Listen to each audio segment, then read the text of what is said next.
Այն մյուս երկու ուժերի դիրքորոշումները չեմ կարծում, որ մեր դիրքորոշումից շատ տարբեր է, բայց ես կհնչեցնեմ մեր դիրքորոշումը։ Մենք մի քանի անգամ հայտարարել ենք, որ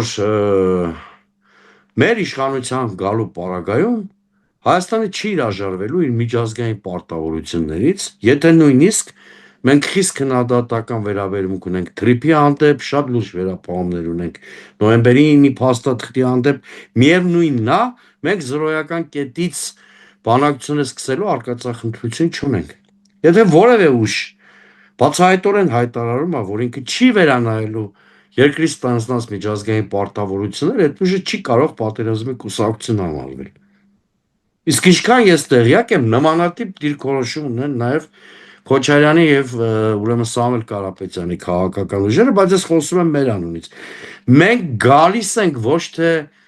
թրիփն ու նոյեմբերի 9-ը չեղարկելու կարգախոսով, այլ հենց այդ իրավապայմանագրային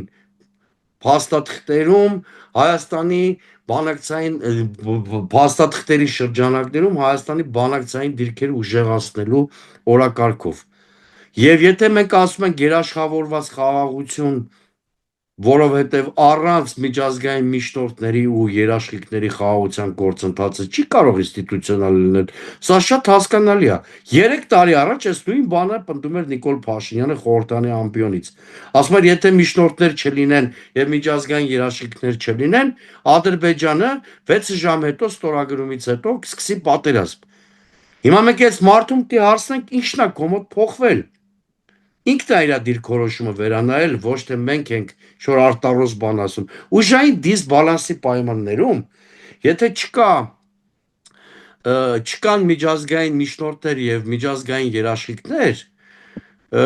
ինստիտուցիոնալ խաղաղություն հաստատվել չի կարող, որտեղ ուժային բալանսի խզումը Ադրբեջանին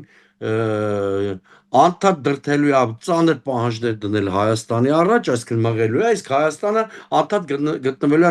շարունակական կապիտուլյացիայի ռեժիմում։ Մեր ասած ընդամենը էսա։ Մենք պայմանագրեր չեղարկելու, մենք համաձայնություններ չեղարկելու, խաղաղապահ զորքեր բերելու մտադրություն չենք հայտնել։ Մենք ընդամենը խոսել ենք արկա համաձայնությունները միջազգային երաշխիքներով, երաշխիքների համակարգով ուժեղացնելու անհրաժեշտության